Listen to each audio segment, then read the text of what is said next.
권력의 수족이라고 할 수 있는 그런 사람들이 그 사건 당시 해병대 수사단의 수사를 어떻게든지 막으려고 하고 경찰로 그 수사 기록 원본을 넘기는 것을 어떻게든지 막으려고 필사적으로 노력을 했던 그런 것들, 그 증거들을 김정민 변호사님이 그것을 이제 그 해병대 사령관 통화 기록을 모조리 입수해서 분석을 했습니다. 자, 이번 통화 기록 이 입수는 어떤 의미가 있을까요? 그러니까 이제 세간에서 가장 관심을 가졌던 부분이 대통령 경로선 아니겠습니까? 네. 그때 이제 우리 이 프로에서 제가 오픈했던 바와 같이 그 첫 멘트가 이런 일로 사단장을 처벌하면 어떡하냐. 그리고 그 다음 멘트가 뭐였냐면 국방과 관련해서 이렇게 화낸 적이 없었다. 그래서 저는 이제 그 두 번째 멘트에 주목을 하고 이건 대통령과 국방 관련된 회의를 많이 해본 사람 아니면 할 수 없는 말이다. 네.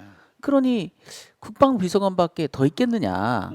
그리고 김기환 사령관과 연차도 비슷하고 연배도 그랬을 거다라고 추정을 했었거든요.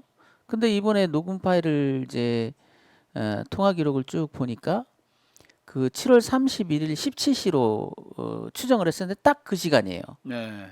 초도 안 틀립니다. 이 분도 안 틀리고 17시 00분에 김기환 사령관이 임기훈 당시 국방비서관한테 통화를 해서 3분이 넘는 3분 6초 가량 3분 16초 통화한 기록이 드디어 나왔습니다. 네. 그러니까 이게 무엇을 얘기하느냐? 낭설이라고 했던 그 말이 낭설이라는 거죠. 네. 그리고 너무나 참 우습기도 하고 좀 비애감이 드는 게 군검사가 저희한테 복사해준 기록에는 임기훈이란 이름을 지웠어요. 네. 전화번호도 지웠고요. 그래도 자기들이 본 원본 기록에는 있을 거 아닙니까? 네. 그러면 왜 이때 전화를 했느냐고 물어는 봐야 될 거 아닙니까? 네. 묻지도 않아요. 묻지도 않았습니다. 그리고는 그냥 해병대 사령관이 아니라고 하니까 그냥 덮어버리고 마는. 그것을 마치 이제 박정훈 대령 그 신문 조사 신문할 때도 네. 더 이상 자세하게 안 물었던 그러니까 그 정황하고 똑같은 거죠. 사실이 그렇다면은 네. 혹시 이 시간대에 김기환 사령관과 임기훈이 통화를 한 게 있는데 혹시 이 즈음 아니냐 당신이 들은 얘기가 이렇게 물어보면 충분히 좁혀지지 않습니까? 네. 안 물어봐요. 안 물어봐요. 황당하죠. 네. 예. 그리고 이제 제가 이제 국회에서 발언 중에 김기환 사령관이 2차장을 언급한 그 발언을 놓고 최초의 어떤 근거가 안보실 나왔다. 2차장. 안보실 네. 2차장. 임종득. 예, 네. 그게 이제 8월 2일 16시라고 김기환 사령관은 얘기했는데 네. 통화 기록을 보니까 그 임종득 그 안보실 2차장 이름도 없는 거예요.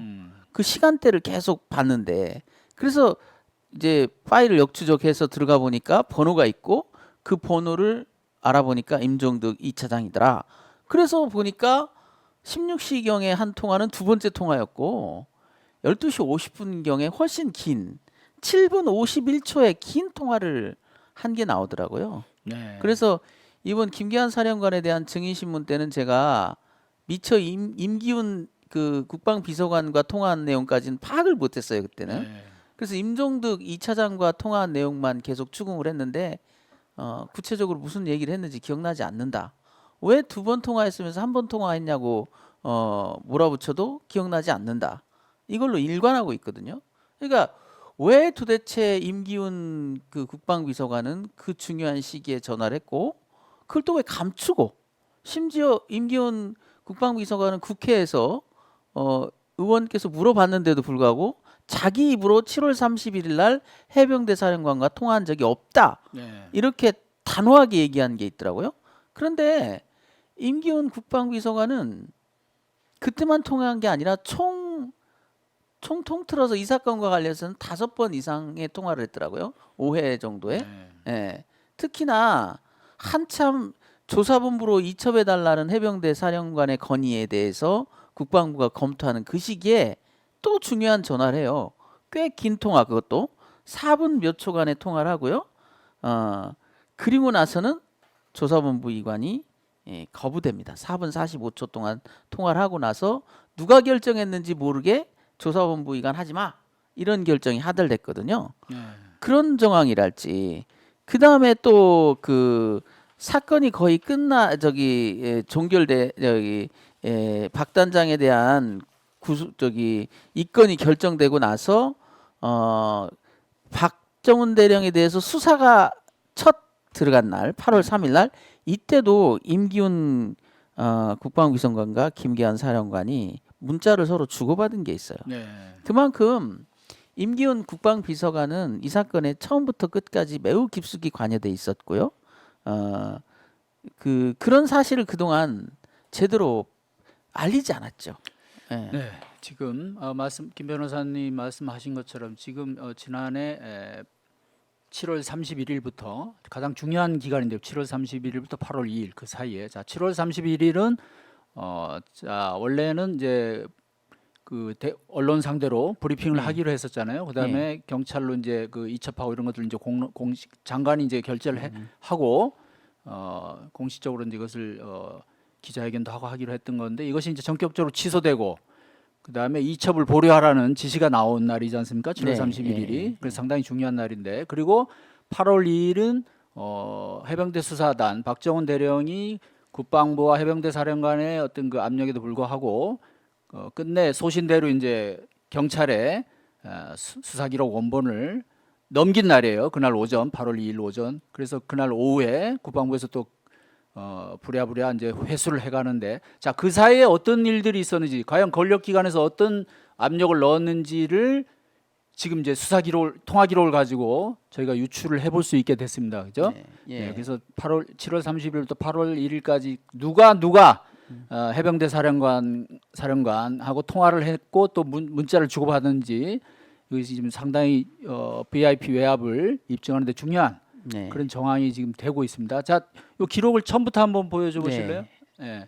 자, 이게 시간 일정 순서대로 시간 그렇죠. 시점 순서대로 16번 순번 16번이 바로 그 장관이 해병대 사령관한테 이첩을 보류시킨 그 문제의 시간이죠. 11시 57분에 박진이라는 군사 보좌관의 핸드폰을 이용해서 해병대 사령관한테 전화해서 약 42초 동안 통화하면서 이제 중단해라. 이첩을 보류하라. 박진희는 이종석 국방부 장관의 비서실장인 비서라고 할 수 있는 군사 보좌관 직책을 갖고 있죠. 그렇습니다. 별 하나 준장이죠.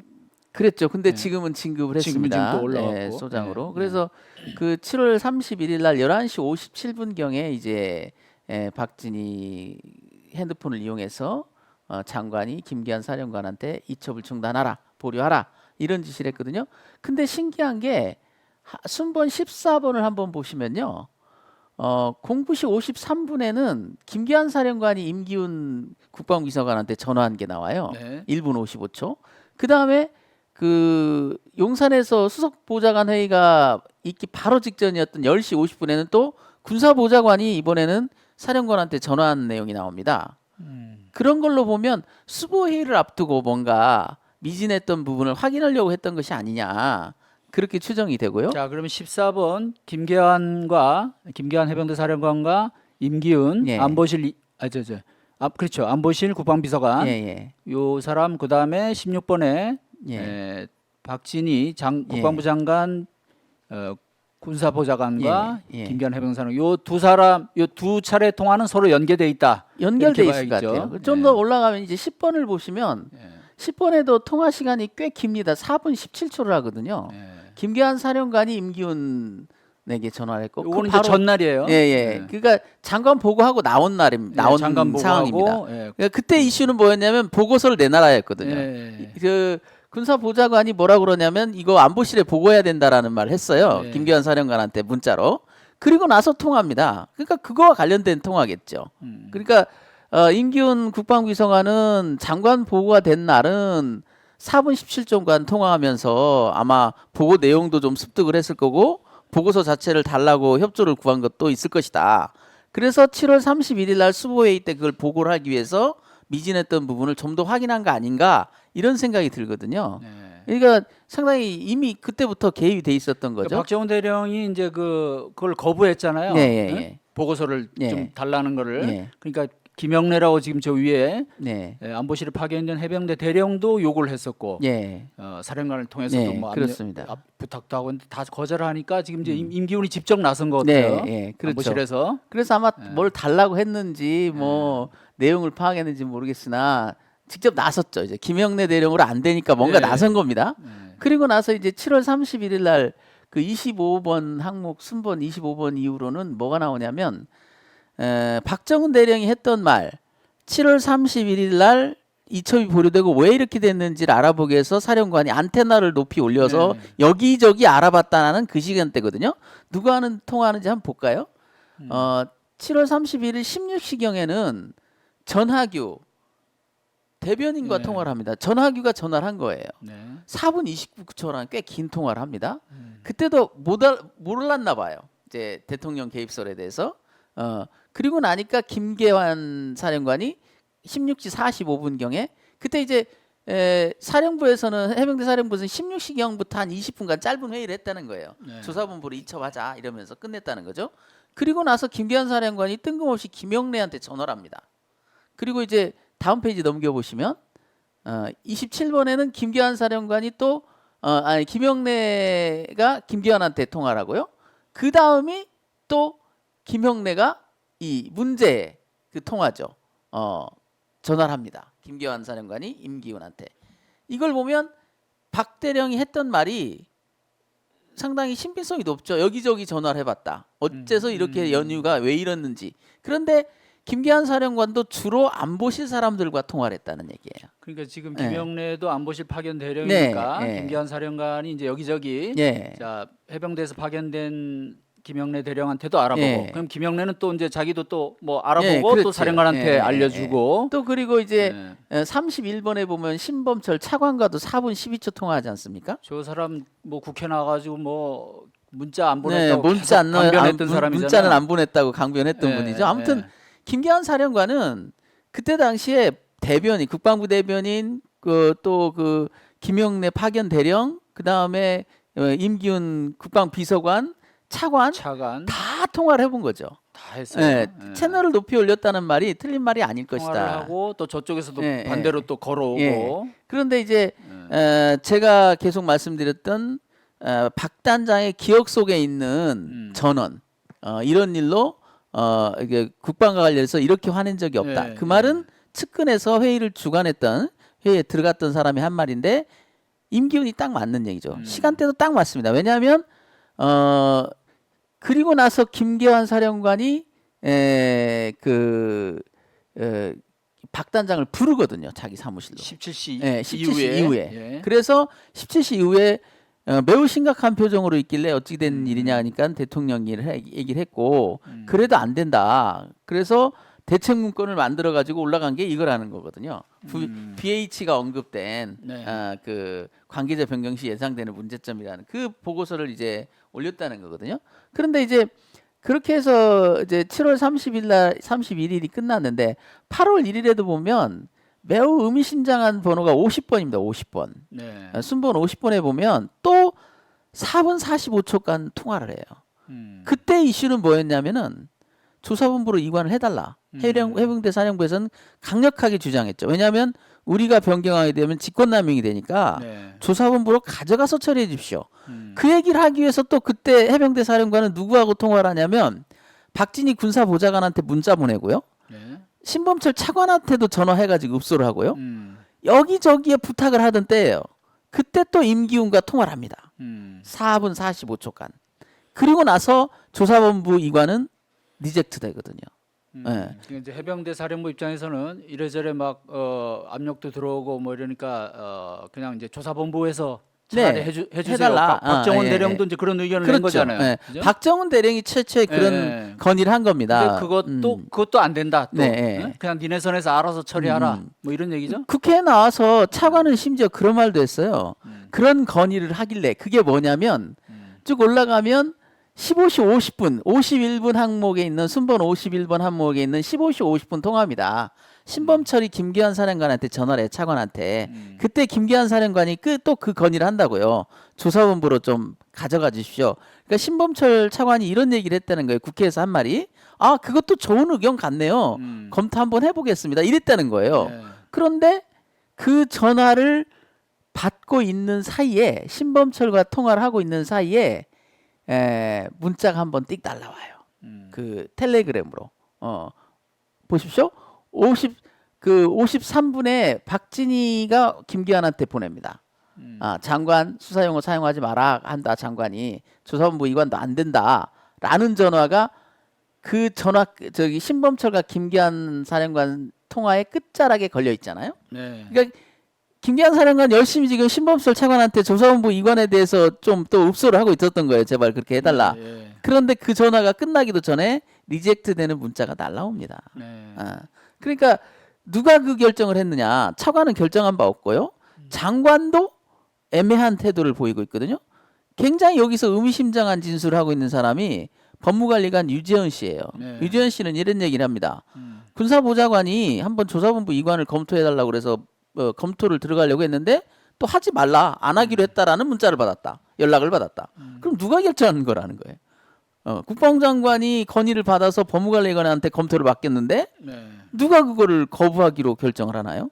그건 그 15시 37분 김기환 사령관이 임기훈한테 전달했던 것이 어떤 경로로 보고됐냐를 보면 알 겁니다. 김기환 사령관이 임기훈한테도 부탁을 했을 테니까 임기훈 국방비서관도 그 안에 대해서 용산의 수뇌부에 보고하지 않았겠어요? 그렇죠. 그러면 용산 수뇌부가 결정했다라고 보는 게 상식이 맞는 거죠. 네. 그래서 해병대 사령관이 읽어줬다는 그 문자가 네. 그 용산의 대통령실에서 조사본부 이관을 거부하는 최종 결정을 한 그 사람의 의사가 담긴 문자일 거라는 거예요. 네. 그래서 그 무서운 목소리로 얘기하잖아요. 왜 해병대는 말을 안 듣는 것이냐 이렇게 무서운 목소리를 하죠. 매우 그거는 이제 점잖게 말하면서도 위압적인 그 멘트 아닙니까? 네. 그 얘기는 용산 대통령실의 수뇌부에서 의사결정해서 내려보내준 것일 것이다. 그것이 어떤 경로를 타고 해병대 사령관한테 전달이 됐고 해병대 사령관은 그것을 이제 받아보고 박 대령한테 전달해 읽어준 거 아니냐. 지금 그 문자에 출처랄지 전달 경로는 이 통화 기록에는 안 나옵니다. 네. 전혀 안 나오고요. 더 추적하고 있죠 우리가.